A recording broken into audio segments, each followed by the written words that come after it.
So, good day, students. Welcome back to our class. This is your teacher, RJ. So, the topic that we are going to discuss today is the lesson 1 of the macro perspective of tourism and hospitality, entitled The Meaning and Importance of Tourism and Hospitality Industry. So, for our lesson objectives, the students will be able to define the tourism and hospitality in different perspective, differentiate the tourism and hospitality. So, ano nga ba yung pagkakaiba na meron si tourism and hospitality? Of course, they have difference and they have similarities as well. To understand the relationship of tourism and hospitality, understand the various elements of travel tourism, explain the historical changes which have affected the growth and development of the tourism and hospitality industry, explain the characteristics of tourism and hospitality, and of course, for the students to have an appreciation of the importance of tourism and hospitality. So first, let's discuss the relationship of tourism and hospitality. Of course, we know that tourism, in no secret, the tourism sector relies on the hospitality sector for both domestic and international tourism. Why? It's because the tourism industry arranges the travel for tourists, but necessary services such as accommodation and food are provided by the hospitality. And of course, tourism too helps the in the hospitality sector.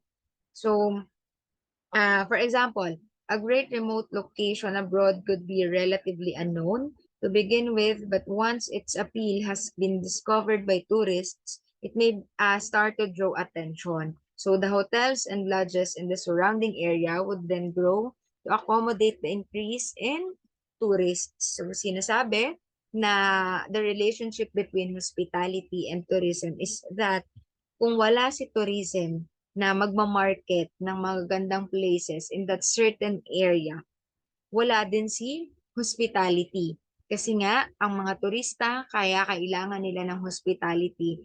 Kasi when they are traveling, wala naman silang ibang kakilala doon, di ba? Or kung meron man, for example, malayo yung mga kamag-anak nila. So they tend to find places, they tend to find hotels or accommodations na kung saan pwede silang magstay for a specific period of time.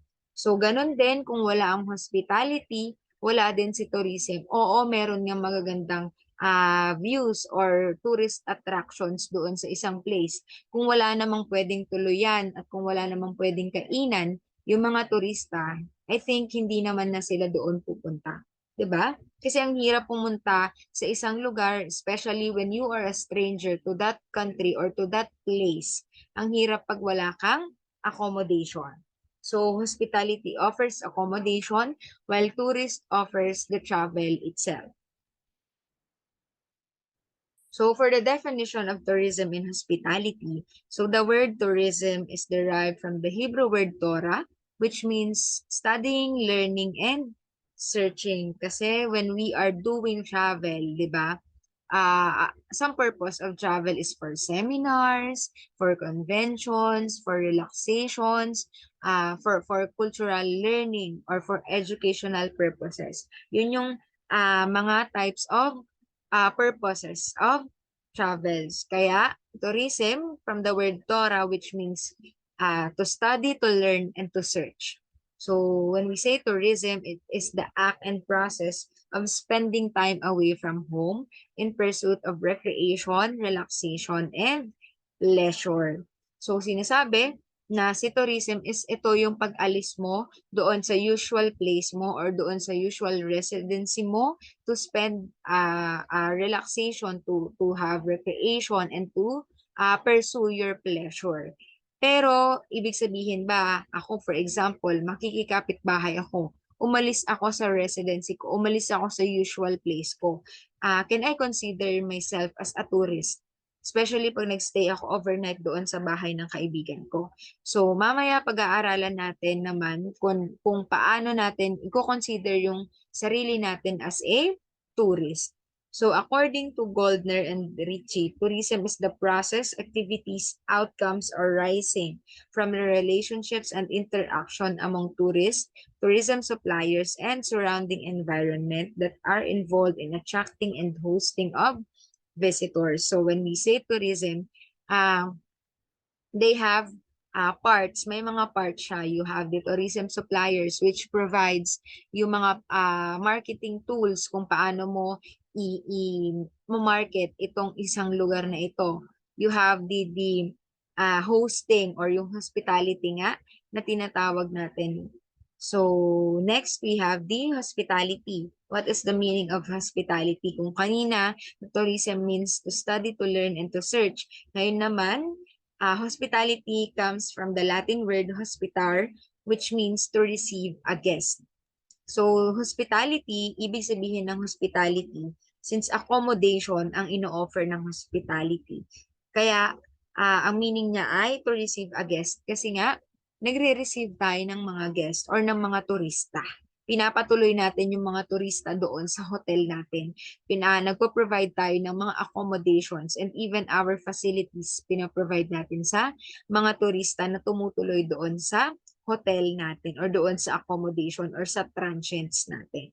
So, hospitality implies whereby a guest who is far away from home is welcomed by a host, where basic necessities are provided such as food, beverages, and lodging, di ba? Kaya nga hospitality kaya nga tinawag na hospitality. You have to become hospitable sa mga tourist mo kahit nakakainis na, for example, or kahit ang dami ng demand ng mga turista sa'yo or doon sa place mo, doon sa hotel mo, you have to be patient and you have to be hospitable pa rin sa kanila. You have to show hospitality towards them. Kasi nga, you consider them as your guest. Parang guest mo sila or parang bisita mo sila doon sa bahay mo.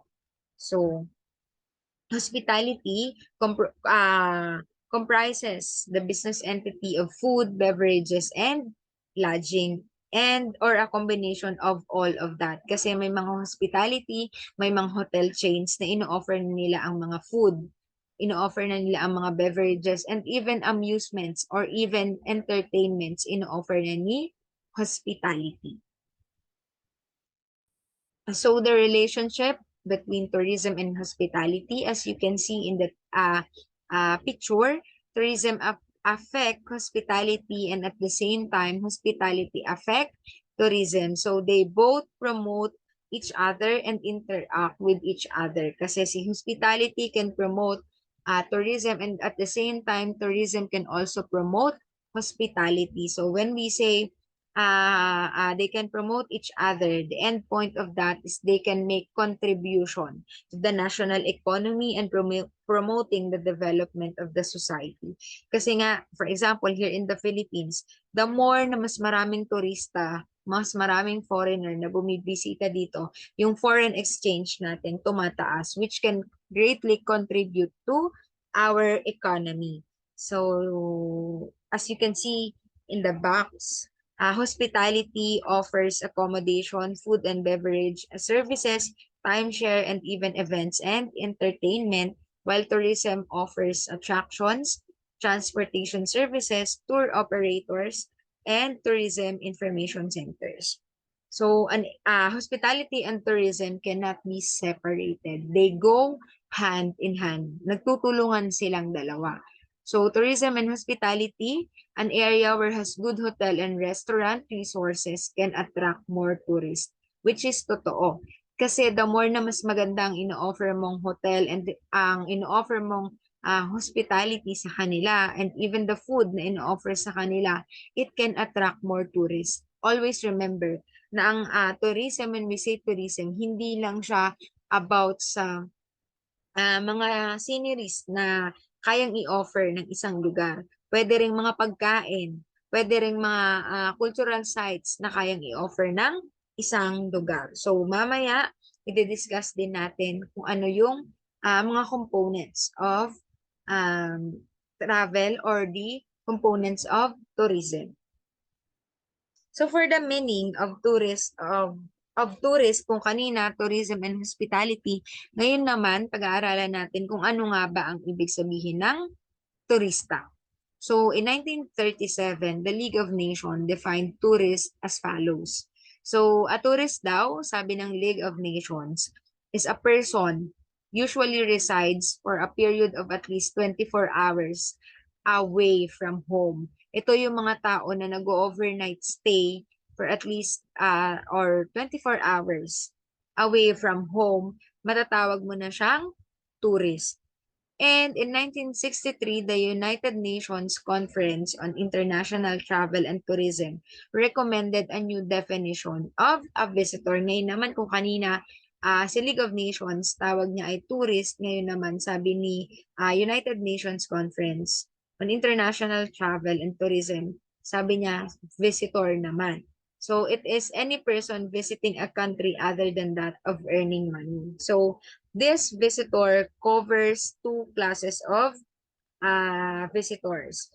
So una, you have the what we call tourist. So when we say tourist, ito yung temporary visitors na nag-stay overnight regardless of their purpose, such as leisure, business, family, mission, and even meetings. Regardless kung ano yung purpose of travel nila, as long as they stayed for at least 24 hours or overnight, you can define them as tourists. And at the same time, we have the excursionists. So when we say excursionists, they are those visitors na same day visit lang kasi nga for less than 24 hours bumisita sila for just less than 24 hours and they did not make an overnight stay. So excursionist yung tawag sa kanila.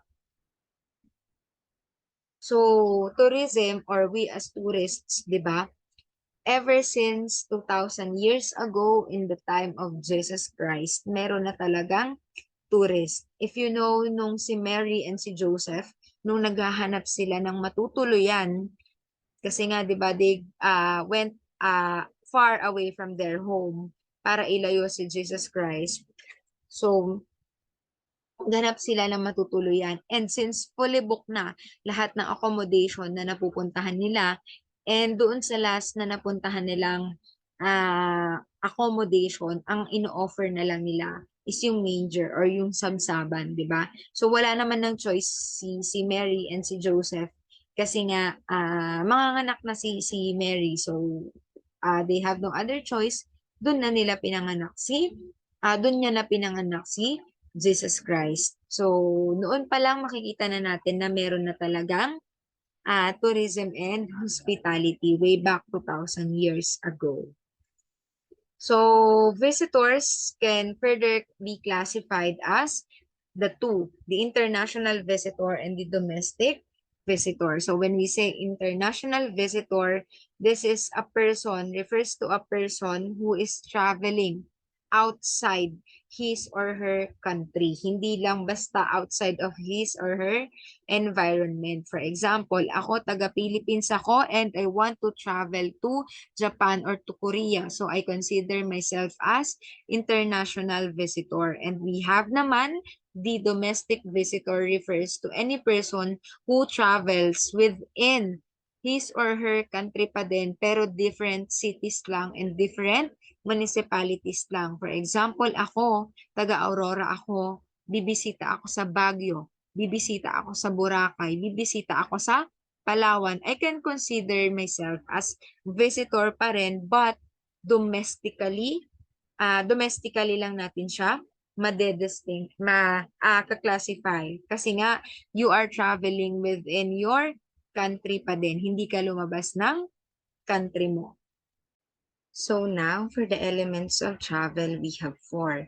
So the distance, the length of stay at destination, the residence of the traveler, and the purpose of travel. So una, pag-usapan muna natin si distance. So when we say distance, masasabi natin na you are a tourist when you traveled for about 100 miles away from home and returns. 'Di ba? So a measure that has been used to distinguish travel away from home is the distance traveled on a trip. So sa paglalakbay daw natin or sa pagta-travel natin, each time na tayo ay pupunta to a place or doon sa destination area natin for at least 100 miles away from our home, you can consider yourself as a tourist already. So papunta at pabalik 100 meters away from or 100 miles away from your home. So the next one, we have the length of stay. Just like what we've tackled kanina, we have the two. You have the tourists and you have the excursionists. So a tourist is a temporary visitor staying at least overnight. While the excursionist or the same day tourists, yung hindi siya nagstay for about 24 hours. Less than 24 hours lang yung pag-stay niya. So there are two types of tourists. So the residence or origin of the traveler is the third basic element of travel. So ito, inaalam lang ng tourism and hospitality industry kung taga saan tayo nakatira. And yun, yung mga living natin kung ano ba yung address natin for research and business purposes nila. Why? Kasi para makita nila kung ilang persyento ng mga Pinoy ang bumibisita sa ganitong lugar. Kung ilang Pinoy or kung ilang American ang bumibisita, for example, sa Palawan, sa Boracay, yung mga ganyan. So para sa susunod, mas dadamihan nila yung pagmamarket nila sa mga taga-US kasi nga, for example, mas marami ang bumibisitang taga-US based on the residence of the traveler. So, next is the purpose of travel. So, ito is one of the element of travel. So, kung reason mo for traveling is visiting a friends and relatives, conventions, seminars, meetings, business, outdoor recreation, entertainment, personal, and others, whatever is your purpose in traveling, that is one of the element of tourism. Kasi nga, your purpose in traveling is the driving force, di ba, kung bakit tayo nag-travel. Kasi meron tayong gustong gawin. It's either to relax, it's either to have uh, entertainment or to hold a convention, seminars, and meetings. So for the nature of a tour, meron tayong apat na tinatawag. O kung kanina na-discuss na natin si domestic tourism and si international tourism, where in domestic tourism, you are traveling within your country, and international tourism, you are traveling outside of your country. So the next one we have the inclusive tour or yung alam natin at iniisip natin mas mura and less hassle siya kasi nga package tour na siya, all in na siya, magbabayad ka na lang. Sila na ang bahala sa booking mo, sila na ang bahala sa flights mo papunta at pabalik, sila na ang bahala kung saan ka mag-stay, and even yung mga gagawin mo, even your itineraries when you are traveling, sagot na yan ng inclusive tour. So, meron namang ibang tao na mas gusto nila ang independent tool. So, ikaw yung independent tour. Sila yung bahala kung ano yung gusto nilang gawin, kung saan nila gustong magstay. Kasi nga, when you are touring independently, mas makakamura ka. For example, mas makakahanap ka ng mga transients na mas mura, mas makakahanap ka ng mga places na mas mura, yung mga ganyan. Kaya merong mga taong nag-independent tour or meron talaga mga tao na gusto lang nilang mapag-isa. They want to be alone.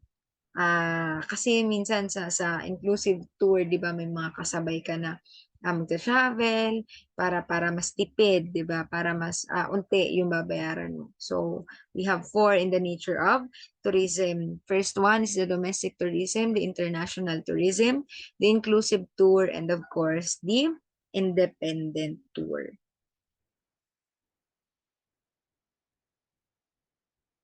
So, that's all. Thank you for listening. Thank you and God bless.